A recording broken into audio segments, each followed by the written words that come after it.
Erika Skogg, ladies and gentlemen. Thank you. Good morning. Happy to be here. I was going to start this presentation by just noting that as a photography and film student in college, I remember ordering all the chemicals for our darkroom from B&H, and my professor telling me about this crazy B&H place in New York City that had the conveyor belts, and I got to go see that place. And came here right after college, and so it's so kind of special to be here 10 years later, partnering with B&H. So thank you guys for bringing me here. This has been super fun. So I'm very excited to show you this project today. It's the first time I'm kind of presenting it. I don't want to say finished it. There's a National Geographic photographer, Bill Allard, who has this nice quote that says, "A project is never quite finished. It's sort of just abandoned." People keep asking me, like, how's your project? Are you finished? And I want to say, yeah, I'm done. It's a great project and I'm done. But I think this is a project that I will continue to work on, hopefully for my whole life.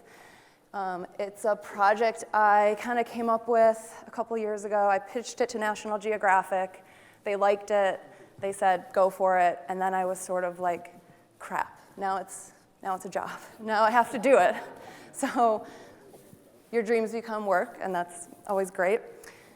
So yeah, my name is Erika Skogg. I'm a National Geographic Explorer and grantee. I also joined the Lindblad trips. So if you have any interest in joining me after this presentation, I know I'm scheduled to be in Iceland in 2020, the summer of 2020, the circumnavigation of Iceland. I'm also going to be in Scotland this fall, so please join us. So the theme of this optic is the Arctic, and I'm going to show you a place that is geographically not quite the Arctic, but there's a lot of similarities. So it's a place that is covered with ice and snow that culturally could be quite similar. It's a place where people dress up in their best Sami or Sapmi costumes and outfits. Sami is the northern Scandinavia, Finland, Norway, and Sweden, the very, very top, maybe more commonly known as Lapland, where the kids also have Sami gatkis or Sami costumes, and they literally go out and play in the snow. This is a Scandinavian old school kick sled as well, where families would definitely not miss their weekly saunas. And you have to say sauna. Where Vikings still roam the streets. Except now they have cell phones. And supper clubs. Where families get together and make Norwegian lefse. So I'm going to have you guys guess where this might be. It's a place that also is nicknamed the tundra, frozen tundra. Any guesses? Green Bay. Who knows me in this room? I am from Wisconsin, so this project is Scandinavian-American. If there's any Norwegian or Swedish sort of cultural experts in the room, this is not about Sweden and it's not about Norway. This is the culture we've sort of created, been influenced by our Scandinavian roots. So growing up in Wisconsin, I definitely thought I was from the most boring, cultureless place I could be from. I started traveling a lot with National Geographic and was like, oh, Wisconsin. Can't believe I'm from this place. But as we all know as travelers, the more we see the world and come home, we just start to have this appreciation for where we come from. So that took a while for me. I started going home and I'm thinking, no, this is unique. Not every place has these Norwegian stubboar buildings, grass roofs, cute blondes, and Swedish outfits. I think there's something here. So I spent a quick week taking these photographs and writing this grant proposal for National Geographic, spending these early mornings with the girls, walking to work. This is our Swedish restaurant up in Sister Bay, Door County, Wisconsin. I did Google searches, Norwegian, Swedish influences of the area. I found this house for sale. It's a house that was built in Norway, taken apart and reassembled for a Norwegian family living in the area. I really wanted to buy it. I showed up and the realtor was less than happy I wasn't interested, but I wanted to take photos. And the man who owns it now, you can't tell him I showed you these photos, he was saying to me that the Norwegians now are kind of looking towards the US. It's just a fun immigration story where the Norwegians are some of the most modern people in this modern country of Scandinavia, and the United States has preserved a lot of the history. And so they're coming to the United States and taking these buildings back now. So he's like, don't tell them I have these houses. The Norwegians are gonna come here and want these back. With beautiful old paintings, these are Sigmund Arseth rosemalling. He's rosemalling the whole ceiling. And what's been fun is posting these images to Instagram too. A lot of people will reach out and correct me or give me more information. Some Norwegians even reach out and they're like, where is this? I can't believe you guys have this. So it's been a fun sharing of information and culture just via social media so far. Another person I reached out to is Charlie Hendrickson. He's a Swedish fisherman living up in Wisconsin. And my idea was, I'm gonna spend this time and try to photograph culture that has been heavily influenced by our Scandinavian roots. So I jumped on a commercial white fishing boat, and I would feel like these images could also be seen in Scandinavia, so that might be my next step, although I don't think there'll be a lot of Packer shirts. So yes, I'm from Green Bay. I didn't want to announce that right away and create enemies immediately, but thank you. And so I took these images and I sent them to National Geographic as part of this grant. So this is a project funded for the past year by the Society. And the first place I went to was Decorah, Iowa. It's a city I found again just by searching on the internet. They have the Vesterheim Museum, and they just have a wealth of knowledge and history in this area. It's a Norwegian community. And I was introduced to family, sort of like Meet the North. I just started saying, who should I know, who should I talk to, and would be put in touch with these families. This is a Norwegian family. This is a special Norwegian fjord horse that they're raising. And the family sort of raising their children with this animal husbandry ideal that they grew up with as well. They're on their original Norwegian homestead farm for a few generations, doing the same sort of practices that their family would. And I would just, my flow of this project was to just show up and see what happened. I think a big benefit to photographing your own community is I just felt so much more relaxed and welcome rather than my typical travels abroad. This has been a really unique and fun experience to be with my own community. And another trick, I think, to these kind of intimate photos is to almost just overstay your welcome. So I showed up, I hung out, I didn't really leave, and I think eventually they were like, did you want to come in and have dinner? I'm like, yep. Well, we're going to make lefse tonight. I'm like, amazing. So I just hung out in their kitchen, let them tell me stories. A challenge I did have was I felt almost too relaxed sometimes, where I forgot I was supposed to be photographing. Like, I just felt like I was with an awesome family and cooking dinner. I'm like, oh no, I got to bring out my camera. So I mean, the dad's telling Norwegian stories, the daughter started to play her ukulele, the mom's still rolling lefse. The son is even wearing a shirt with a piece of lefse on it, which was ironic, but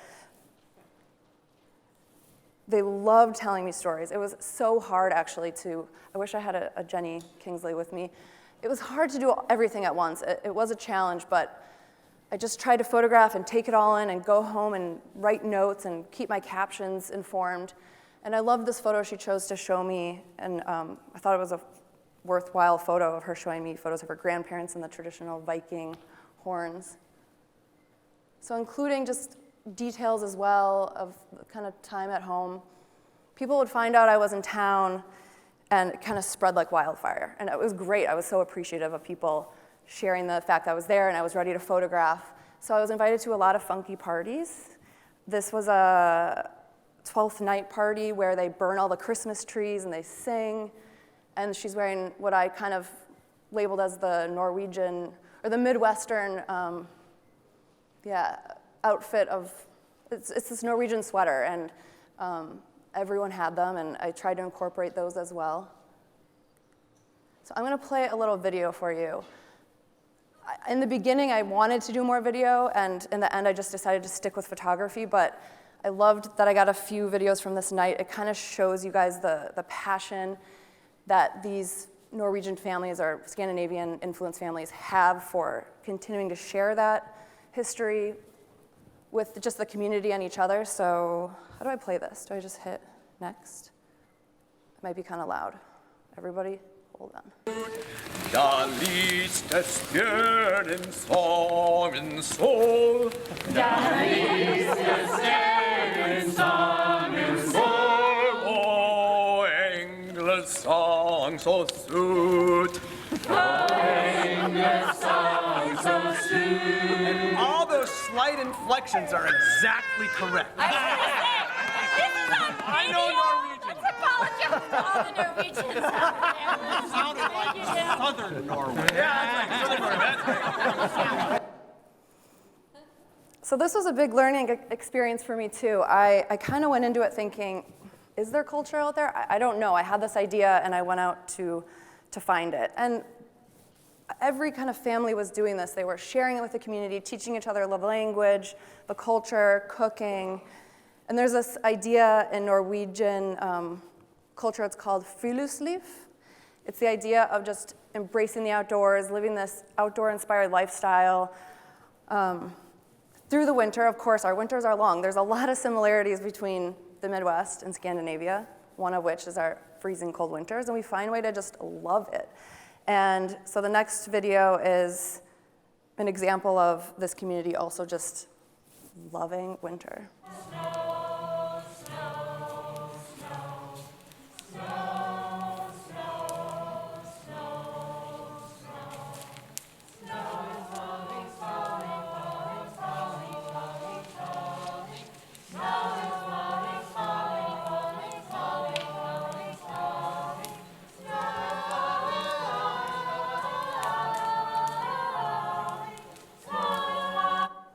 Sorry to throw you back in winter. I feel like we just survived. It was a long winter. This is a photograph of their property and where they host these parties. It's in front of their family's original Norwegian cabin, and so another family that has just totally embraced the idea of, they raised their 2 girls in here, no running water, no electricity. And so I would find these families. This is the Anderson family up in Sister Bay, Wisconsin. Another reason I wanted to do this project was I was finding a way to spend more time at home after 10 years of being gone all the time. I pitched this idea and kind of spend more time in Wisconsin. So my dad was less than thrilled at the idea that Christmas time came around, and the first thing I did was leave to photograph another family. And this family is another example. They put out a spread, they invite the community over. I found more and more families where they're being raised in this is a Swedish community. The father is a 5th generation Swede living in his original family cabin. Met a Swedish woman who was in town visiting. The immigration story is still continuing. So it's just cool to have now the Swedish wife living in this area, the daughter is Swedish-American, and it's another family that invites people over, cooks for them. As well as overstaying my welcome, I was also that guest that arrived way too early and hung out while we're not dressed yet, we're not ready, it's fine, I'm gonna photograph you. So she's making glögg. Have any of you had glögg during the holiday season? And she's kind of sending that tradition down to her daughters and teaching them all these traditions they have. So it's a really special family to have in town to invite everyone over. They also celebrate Midsummer, which is coming up. And part of this project is also the idea of educating my own community that this culture exists, getting people excited to share each other's culture and tradition. I mean, how many of you have done the sort of 23andMe genealogy tests? It's like the big hype now. Everyone's excited about their immigration history. I think it's so fun. And so Midsummer's coming up. It's different for every culture. It's around the 20th or the 21st. I encourage you guys to find some way to celebrate it. It's a beautiful summer solstice holiday. I did find myself, this is my first long-term documentary project. It was a hard shift to go from a travel photographer to a storytelling documentary work. I kept falling in this like travel-y mindset, and I had to force myself to get out of that. Can anyone guess where this Nordic family is from? There's hints. Finland, yes. And I say Nordic because the Finns, something I've learned as well, don't necessarily consider themselves Scandinavian.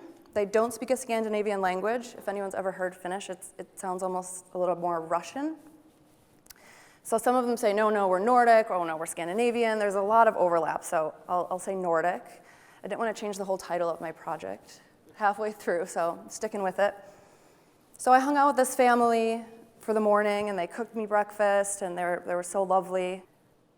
I mean, including these elements was really important because otherwise it sort of looks like you're, any day American family. So I tried to find ways to incorporate those little details when I could as part of the story.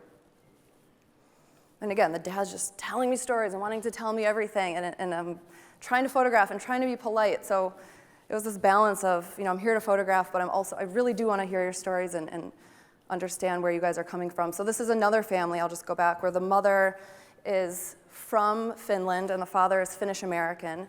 He went over to Finland I think he went for school, met her. She claims he had the best Finnish. He grew up speaking Finnish. This is in Upper Michigan, by the way. It's very Finnish up there with all the mining, so all the Finnish families moved up to Upper Michigan. And she claims he had the best Finnish. She didn't even know he was from the US, so she was impressed. And they speak Finnish at home. I mean, sometimes I felt like I was not in the United States. It was a very, I think that's one of the biggest surprises from this whole project was I was in Michigan, but was I? I didn't really know where I was. He showed me these books and kind of this proof where these are printed in Finnish, but they're from Wisconsin. And so we were going to, of course, head to the sauna. And he said, okay, we're going to go to the sauna, but we're going to sing first. I'm like, okay, what are we singing? And they pull out their psalm books, and I ran for my recorder. Again, I kind of stepped away from video. I found it too difficult to do both at once, but I pulled out my recorder, and I asked if I could record them singing a bit.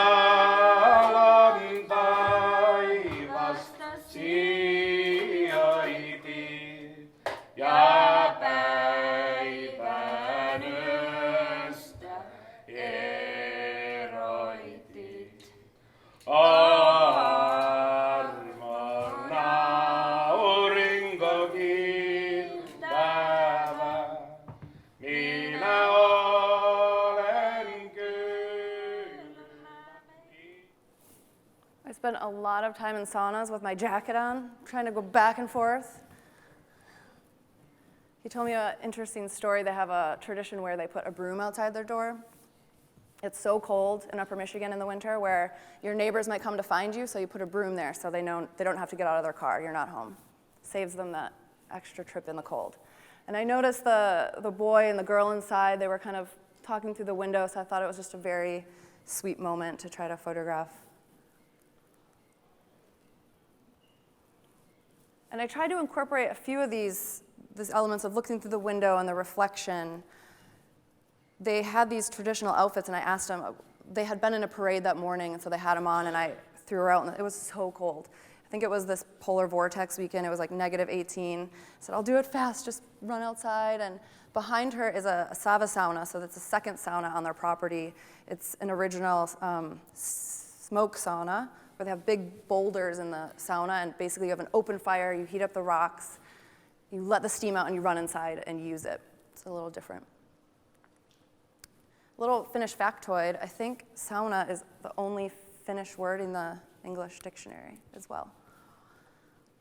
And they're literally the poster children of this community. This family has been able to share it and get these costumes. There's this private university in Upper Michigan, Finlandia University. They have a cultural center there. And so they put on this parade, which is the week I went up there and was able to meet this family. And again, overstaying your welcome. Finally, everyone just kind of relaxed and got comfortable. I just hung out in the kitchen and photographed them. What I love about this image is she finally lays down, and there's this sort of relationship between these Dala horses that kind of have fallen over, and she's fallen over. another Finnish family, of course, walking to the sauna for their weekly Saturday or Sunday sauna. I love the idea that they have moved into their grandfather's 100-year-old home, and the children are growing up in the same culture that they did, and their bath time is literally in the sauna. Like, I don't know who had bath time in their 100-year-old sauna growing up, but I'm like, this is so cool. And it's the idea, parents are teaching their kids how to put the, aromatherapy into the ladle and put it on the hot stones. Again, I think I was in my jacket in this photo, like trying to hide in the other room. This is the same family, and she's also from Finland. He's Finnish-American. She was making us a Finnish breakfast that morning. And I think it's these moments when you're a kid and the idea of photographing the children looking on. When you grew up and you're like, oh my God, I remember my grandma when she made me that famous Swedish whatever or Italian whatever. I mean, this project can go to so many cultures. The Scandinavian idea was mine because it's my own, but across the US, you all could definitely do a project like this. I'm certain of it. But the idea of them remembering their Finnish grandma doing the weaving at home, and that's really going to resonate with these kids growing up, and that's sort of, I feel like, why you hold on to it. You have such fond memories with your family. And again, the idea of just capturing moments behind the scenes, maybe moments I'll go find in the future in Scandinavia and find these sort of mirrored images with this girl, Stina, and these rocking chairs her Finnish grandfather made, the scene with the sauna in the background. And so this is where it gets complicated, because the Finns say they're not Scandinavian, but they're having a parade with Scandinavian characters. So I think they're just as confused as I am. I'm pretty sure. And I went to a lot of these parades. It was my jumping off point. I would just look at a calendar of events. This was at the Finnish Cultural Center, and they hired interns in from Finland to work there, and they would dig up these old Finnish costumes from their museum. Try and use a little bit more shallow depth of field. These parades are so difficult to photograph. They're messy, but the costumes were definitely a point of reference I continued to see throughout this project and wanted to capture them. Braids, too. Braiding is a huge Scandinavian symbol. And so again, it was very important to include details of the scene and where we were getting ready for the parade. This is a high school Swedish dancer. The family members just involved, braiding the hair, getting them dressed. This is on Washington Island out in Door County, Wisconsin. And I love the idea of just the generations participating in these traditional getting ready, braiding the hair. The husband moved to Chicago and had married into an Indian-American family. So I love the idea of also, there was so many moments where people would come up to me and say, well, I'm not Swedish, or I'm not Norwegian, my husband is, or it's my wife. I'm like, it's not the point, or that is the point. It's that we're all sharing this. You don't need to be bloodline from any of this, but it's just the idea of being able to share the culture and celebrate these traditions with each other. And so I loved, the families kind of getting each other ready. And they loved showing me everything. So it was, and I loved seeing everything. They would pull out these things from their closets, and these were cufflinks from their grandparents. Washington Island was settled by Icelanders, so it was kind of my only exposure to the Icelandic. And they loved showing me old photos. I'm like, no, I'm here to take new photos. They're like, no, but look at these photos. So I thought it was just fun to include through the generations. They've been doing this for so long. This is in Lindsborg, Kansas, Little Sweden, USA. And this photo really kind of shows that new generation coming in with the old generation. It's unfortunate there's a big butt right there in the left-hand corner. If I could get that out, I would really love this image. This is another butt issue. I loved this photo until someone was like, yeah, but there's a sweating issue happening. I'm like, dang it. It was so cute. And what's interesting is this era that these communities have chosen is a very purposeful, like folkloric, dreamy time where the Scandinavians now are saying, like, we're done with that. We don't do that anymore. We're like, no, but we're Norwegian. Like, this is what we do. And they're kind of like, okay, guys, you're really stuck back in time. But this is a town that has had to reinvent itself. It was a lot of these small towns needed to find ways to bring life back into their community and bring money and tourism. And so a lot of these towns have this very interesting symbiotic relationship between tourism and culture, where the culture is essentially influencing the tourism and bringing people in, and at the same time, the tourism is continuing this interest in keeping the culture alive. Some purists are saying, like, no, you're selling our culture, and this is a bad thing, but the whole town's in on it. It's from what I've seen, a great idea, a great plan. I included this image I started capturing these odd moments that I found, what is going on here, if you just look at it. And again, these parades were so hard to photograph. There's a red bouncy castle in the background. It's not the greatest image. I included some of these images to show you. This is like a challenging place to photograph. So trying to use that shallow depth of field, trying to simplify the frame, looking for the quiet moments, again, including the little details, so trying to fit that Swedish flag up in the top, but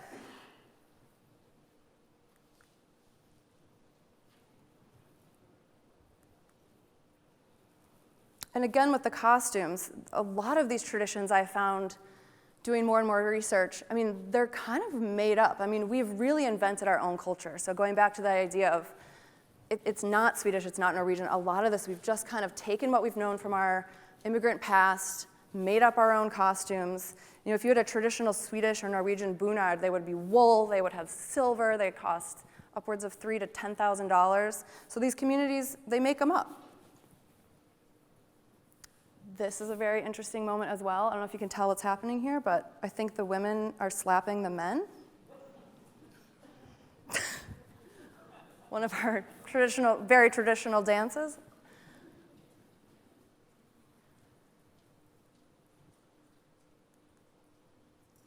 Again, playing with windows, kind of the new generation looking in on this museum of history, carrying the Swedish and American flag into the procession. So there's a woman in town named Tara Killingsworth, and she actually makes these outfits. You can go to her shop. And again, another example of a store that came into town to kind of support this idea. And you can go to her and she'll fit you, and you can kind of, I went in and we even created our own idea of what I would like to include, and a lot of the community is Norwegian or German, and so a lot of the people have included elements of that. So she lives in town and she makes these sort of folkloric outfits, and they even created an official city, town of Lindsberg, Swedish outfit. So you can go in and order one of those as well. Back to these crazy parades. You know, front lighting and this photo isn't great, but Norma is like in her mid-90s and she's carrying this incredibly heavy flag. And I just had to give her credit for in her original wool bunad in 90-degree weather. And so I followed her around that day. I just kind of latched myself onto a few special characters during these weekends, visiting these towns.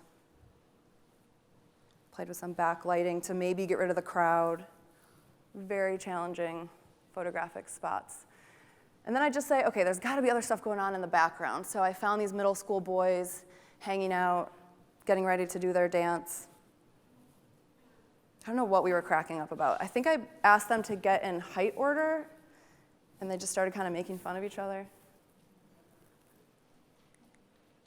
And many of these towns as well, they'll have what are called costume banks. So you can actually go to the school bank and borrow a costume, and there'll be volunteer seamstresses and make sure that everyone in the town has access to one of these costumes. Kind of playing with leading lines and repetition of these dancers. I loved the shadows. I mean, obviously I couldn't control the light. It's like being on an expedition. I just showed up with a simple camera package and just let whatever happened happen, but tried to make things more interesting as I went, so the idea of playing with their shadows and simplifying the frame. Again, those odd moments. He's kicking. It's hard because the hat's blended in with the tree, unfortunately, but it's this dance where they kick a hat off of a broomstick. And of course, wouldn't be complete without a bunad fashion show. a photography friend of mine had looked at my work and said, "You're including a lot of women, did you notice?" And I frankly didn't. And I don't know how I feel about that, but it's obviously, maybe I feel more comfortable with women, it's not on purpose, but when I do look at the work, I realize, oh my gosh, this is like the first time I had included kind of a man character in this project. So it's something I started to be a little bit more aware of as I continued this project. This town also hosts the largest retailer of Dala horses outside of Sweden, and the Dala horse has kind of become this international symbol of Sweden lives here. So the whole town, every house has one hanging off of it. I mean, it's this really grassroots push, these towns. There's no one really organizing it. They've just decided we're gonna stay alive by promoting Scandinavian culture. I think there's a town, even like Pella, Iowa, that does the same thing, but with Dutch culture. So there's a lot of these little towns doing stuff like this. Back to the costume idea and throwing you back into winter. Does anyone know what holiday this is? Test your Scandinavian knowledge. This is St. Lucia. It is known for kind of kicking off the Christmas season. So this is in Chicago. I went to the Swedish-American Museum in Andersonville, Chicago. It's a Swedish neighborhood. And they were hosting St. Lucia. St. Lucia, they bring all of the girls will volunteer from their Swedish lodges throughout the city, and a St. Lucia will be picked during this day, and they sing Swedish hymns and practice together. I love the idea of this old world kind of combining with this modern Chicago backdrop. So they were getting ready and singing backstage. Definitely overstaying my welcome again. I showed up, I introduced myself. It doesn't hurt to say that you're working with National Geographic, but I'm definitely like a stranger. But the more you just hang out and spend time, by the end of the day, like everyone knows you, everyone's super casual and comfortable. This is just a beautiful building too, the Chicago Cultural Center. And they were using real candles, which like never happens anymore.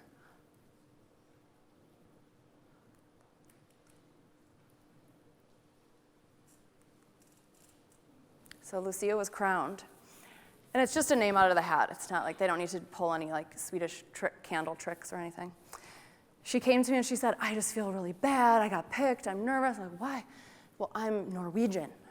I'm not Swedish." I'm like, "Come on, that's what it's all about. It doesn't matter." And we kind of had a really nice conversation about it. She's like, "Yeah, but these Swedish girls, they try so hard and they've been singing for years together." But she was awesome, and she just really went with it. So they did a little tour around Andersonville, Chicago, singing. Tried to incorporate a little bit of panning. Panning's always hard to pull off successfully on the fly. But again, it's that tons, like the crowd is there, and there's distractions. And so I think when you try and successfully incorporate panning, you can blur out the background and bring attention to the characters that you want seen. And of course, I positioned myself right in front of Simon's Tavern. They're advertising it's Glögg season. They got the Swedish flag going. So as much as I could find those elements, I think it helps tell that story. So the procession led us to Ebenezer Lutheran Church. It was just a beautiful, beautiful Christmas sort of celebratory evening. Again, the idea of the next generation sort of learning and witnessing this tradition. I found them cracking up upstairs. They had these cheat sheets written on the calendars. I busted them. So as much as I wanted to photograph what was happening in front of me, the mass or the parade, it was really all the little moments happening behind the scenes. So I'd kind of photograph the big moment, and then I'd scurry behind the scenes and just try to find those special moments that, so these were a group of the kids that were in the church basement just entertaining themselves with Down by the Bank of the Hanky Panky. But they're in these beautiful little costumes, and I just thought it was a special moment. So St. Lucia is a very recognizable Swedish holiday. This is Sally, and she runs a Swedish bed and breakfast, so just a sweet sort of table setting, and people can come. Now we've moved, we're in Minnesota. And she hosts people in this town, and she gives like Swedish tours of the area. And she also makes Swedish egg coffee, if you've ever had it. It's literally an egg dropped in the coffee grounds, stirred around, and then brewed. Those Swedes. So again, playing with the sort of looking in through the window, creating more interesting framing elements. So I'd always kind of look at the scene and then maybe step outside and look in, and sometimes it was awful. The window was dirty or it didn't work, but kind of playing with framing ideas. And then I just included this sign because everyone kept telling me about the sign, and they're like, you have to tell people about our sign. They expanded the city limits, and the new sign was put up without the umlauts. And there was a huge fight, and the town was like, we don't have letters with umlauts. We can't put up this city sign. And the governor got involved, and he said, if I have to come down there myself and put these umlauts on, I'm going to do it. You better get these umlauts on. Because for the Swedish population, they're saying, but that's not that word. You know, our alphabet is important to us for Swedish learners and speakers. So now that sign is up, and it's everywhere, and just another kind of little, small, entertaining detail to the story of how important this culture is to them, that they're going to fight with your city. And they all have sister cities back in Sweden, too. So Lindström, Minnesota. A couple times we could get a drone up, and this was a city that I found important because it was so hard to tell on the ground sometimes, but we flew a drone up, we found that Swedish flag painted on the building, but more importantly, their water tower is a Swedish teapot. I know. So I couldn't do this work without acknowledging that Minnesota's national football team, the Vikings, is also just a good example of it's everywhere. And a lot of people may not correlate the idea that their national football team, the Vikings, is of course because they're so influenced by their Norwegian background. So we went tailgating. This whole trip was very cold, but everyone had their different takes on it.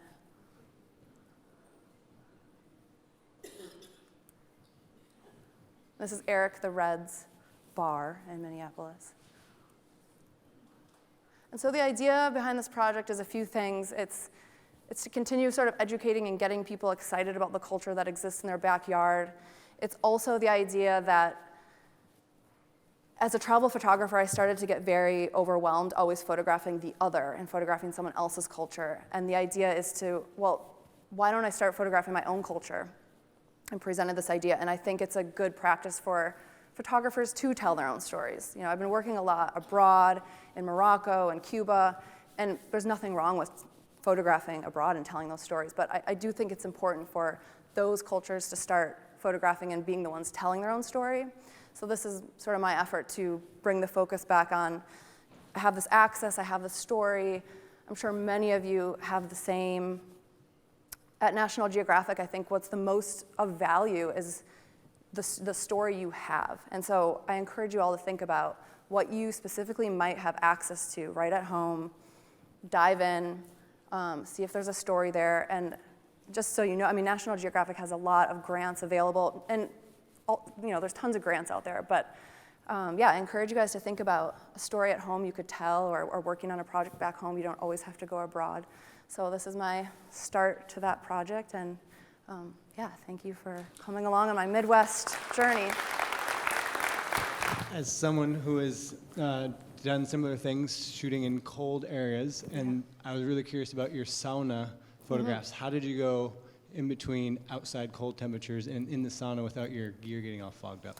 Yeah, you can't go back and forth often, but if you sit in the sauna long enough with your camera, it'll adjust. And so if I immediately ran from the cold into the sauna, there's no chance it would work. So I would try to get in there early and just set my camera down and let it adjust to the heat. And then it worked fine, actually. It was pretty incredible. Low light was more of an issue, but as long as you bring your camera in and let it adjust, and then out and let it adjust, it's fine.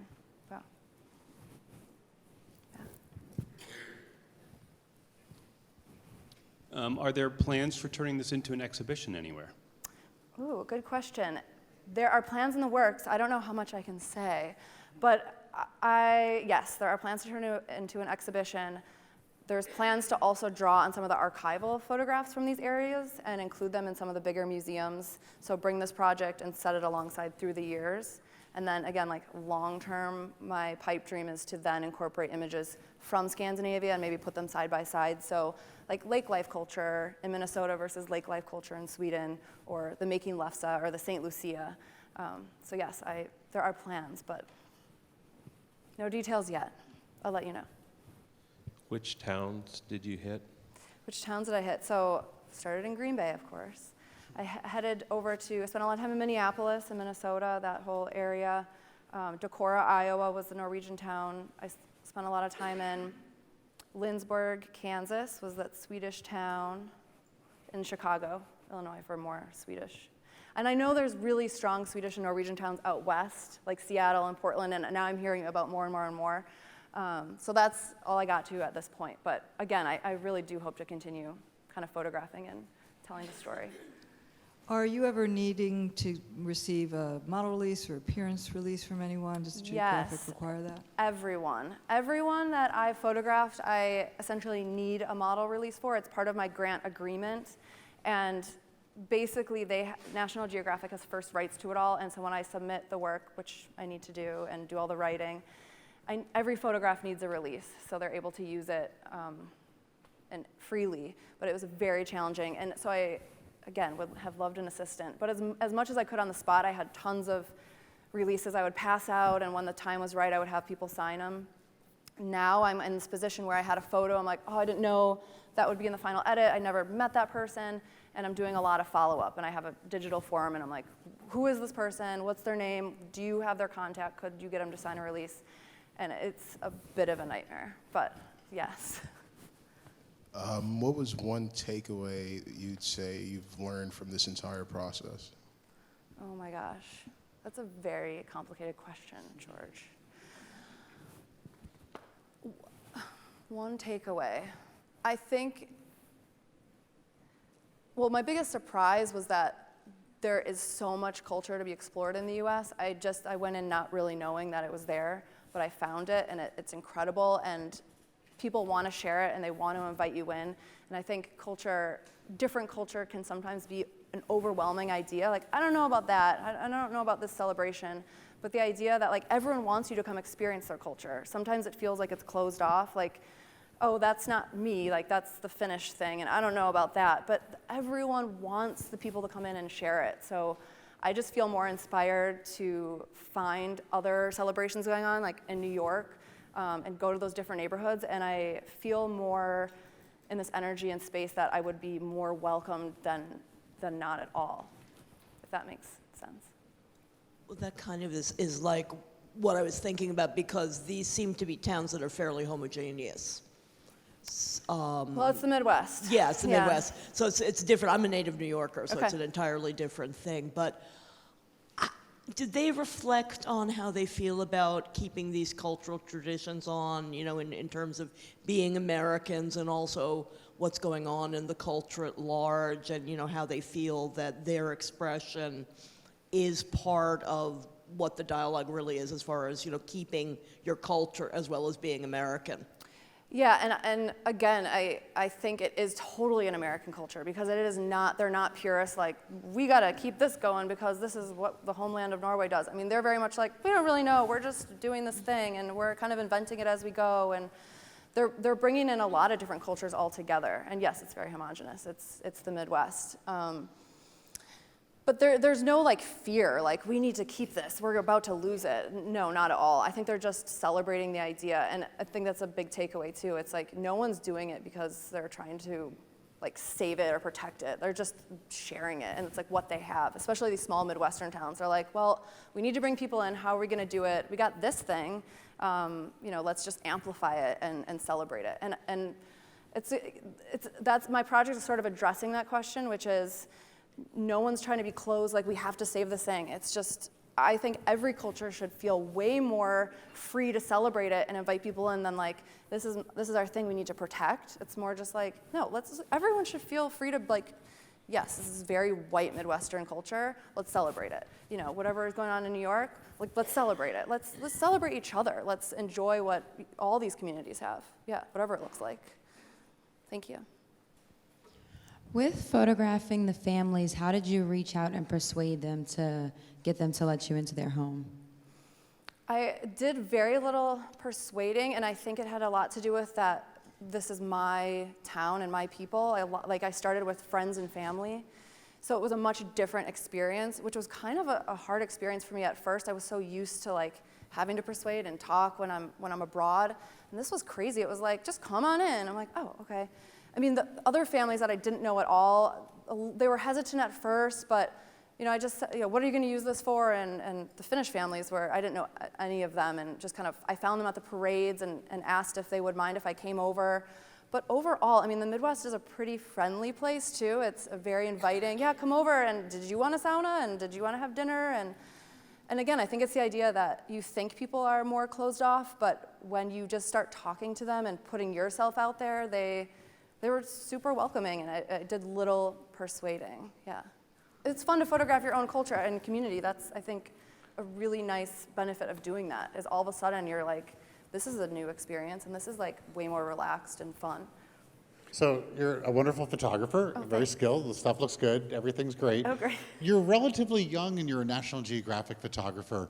Could you kind of tell me how your path to becoming, National Geographic is the dream of all photographers? Sure. Really. Well, I can't claim the title as a National Geographic photographer. I haven't been published in the magazine, and I think that's their official requirement. I'm a National Geographic Explorer because I got this grant. I started years ago. I got a photo degree. I combined what I was doing at the time, which I loved. I was a ski instructor, whitewater raft guide. I was a guide, an adventure guide, and I combined the photography element and started leading photo trips for the National Geographic high school programs 10 years ago. And that was my foot in the door, and there's plenty of ways to get your foot in that door, but they needed young people that were adventurous, that wanted to teach photo, that were willing to deal with high school kids for 20 days abroad. And I still do it every summer. This summer I'm taking them to Norway. But every year I did that. I just started meeting people, then started leading adult expeditions. It sounds very racy when I phrase it like that.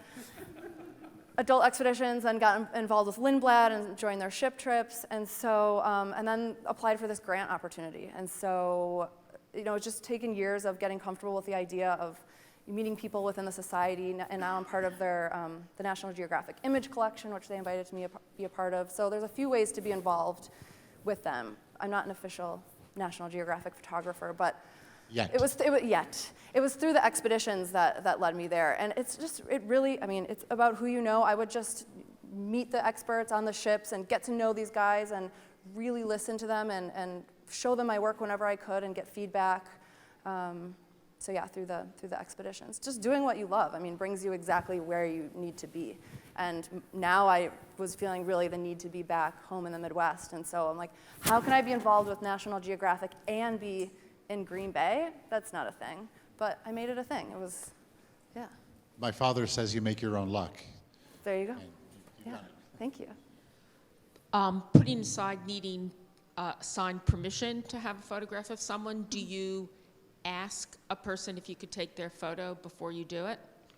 Most of the time. At the parades, and when it's a big crowd, it's kind of not so much, but I will, if there's a really great photo of that person, I'll kind of go find them and say, hey, I was photographing you, this is what it's all about. Are you okay with that? But anytime possible, if it's beforehand, of course. Like, I'm doing this photography project, but these communities love telling you about their culture. So the moment I was like, I'm doing this project on Scandinavian culture, they're like, what? Yes, please photograph us, la la la. So yes, I always ask for sure. And if I can't, then I try to go find them later, especially because I need the model release. But definitely. What do you shoot on? Well, I shot Canon for a very long time. Before I was with National Geographic, I taught a program in the national parks called Canon Photography in the Parks. I've been with Canon forever. I had a 24 to 70 millimeter I basically shot on. I just got rid of all my Canon gear and switched to Sony. What?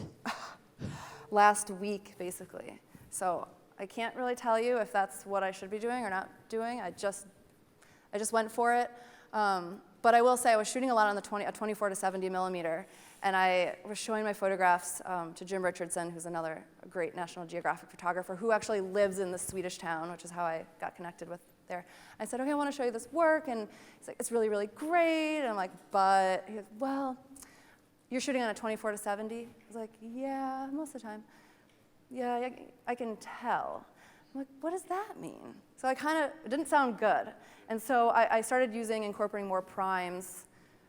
I'm not really exactly sure what that meant, but I think it means, you can tell it's this kind of more telephoto zoom lens, and the craft wasn't probably where it should have been. And anyway, I'm trying to use more prime lenses. Obviously, I'm getting very close. I'm not doing a ton of wildlife stuff.